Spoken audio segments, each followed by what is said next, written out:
Dear students, अस्सलाम वालेकुम। हम फिज़िक्स क्लास 9 चैप्टर नंबर 3 के न्यूमेरिकल्स कर रहे हैं। तो हमारा आज का न्यूमेरिकल है 3.5।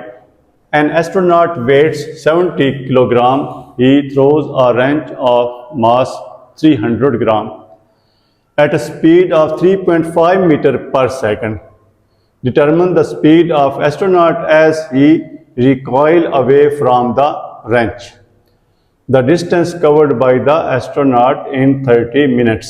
यानी स्पेस में एस्ट्रोनॉट है तो वो जस्ट वहाँ पर स्टिल है, साकिन है, और एक रेंच, हल्का सा रेंच है, उसको थ्रो करता है स्पेस में।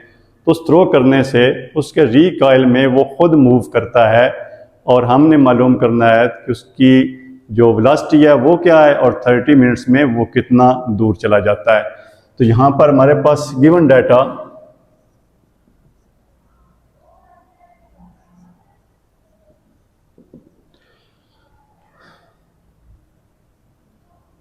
मास of astronaut,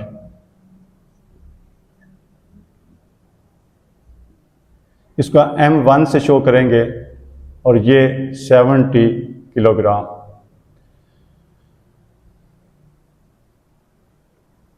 mass of wrench,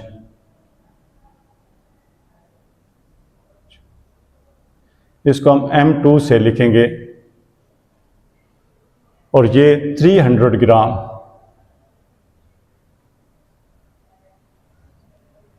हम इसको किलोग्राम में चेंज करेंगे, 300 को डिवाइड करेंगे 1000 पर और ये किलोग्राम में चेंज हो जाएगा और ये 0.3 किलोग्राम। अब velocity of wrench,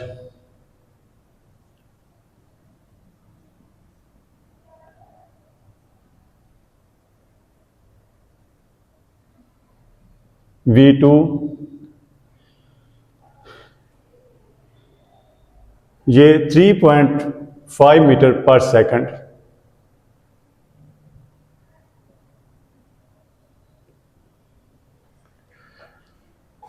time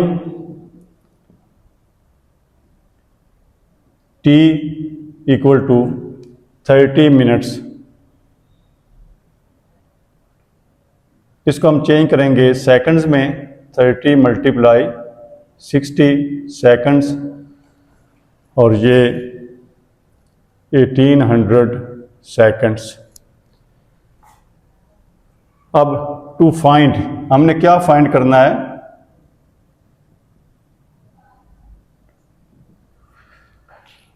velocity of astronaut.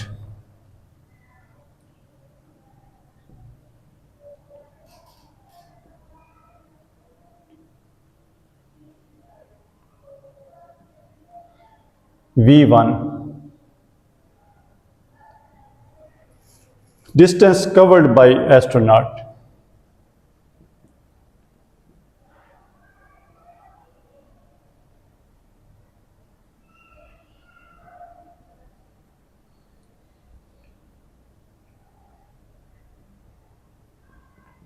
S।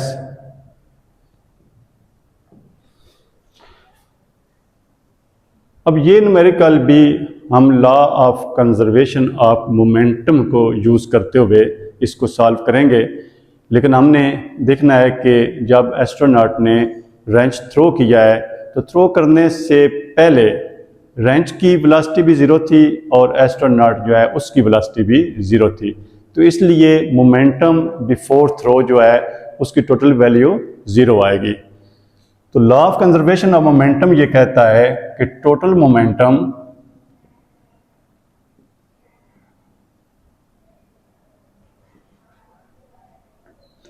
Before throw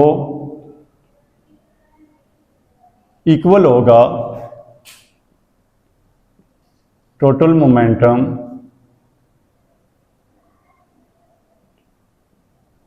after throw. अब टोटल मोमेंटम बिफोर थ्रो तो ज़ीरो होगा, तो आफ्टर थ्रो क्या होगा? M1 V1 plus M2 v2।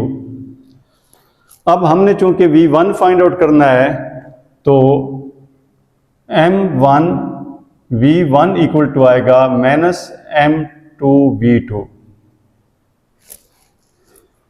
और v1 इक्वल टू आएगा -m2 v2 over m1। Values put करेंगे और सॉल्व करेंगे। -m2, अब m2 की वैल्यू हमारे पास 0.3 किलोग्राम मल्टीप्लाई v2 की वैल्यू हमारे पास 3.5 मीटर पर सेकंड डिवाइडेड बाय m1 की वैल्यू हमारे पास 70 किलोग्राम।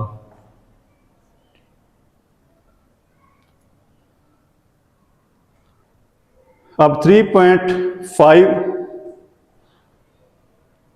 और 0.3 को मल्टीप्लाई करेंगे और डिवाइड करेंगे 70 पर, तो ये 0.15 मीटर पर सेकंड आएगा, क्योंकि किलोग्राम जो है किलोग्राम से कैंसिल हो जाएगा और इसकी वैल्यू नेगेटिव साइन साथ आएगा।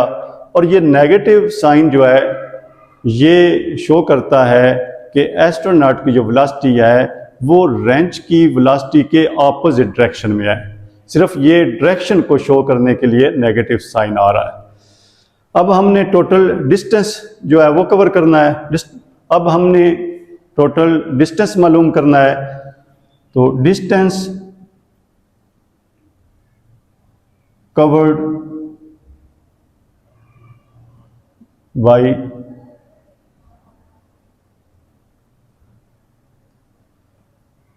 Astronaut S equal to v1 multiply time.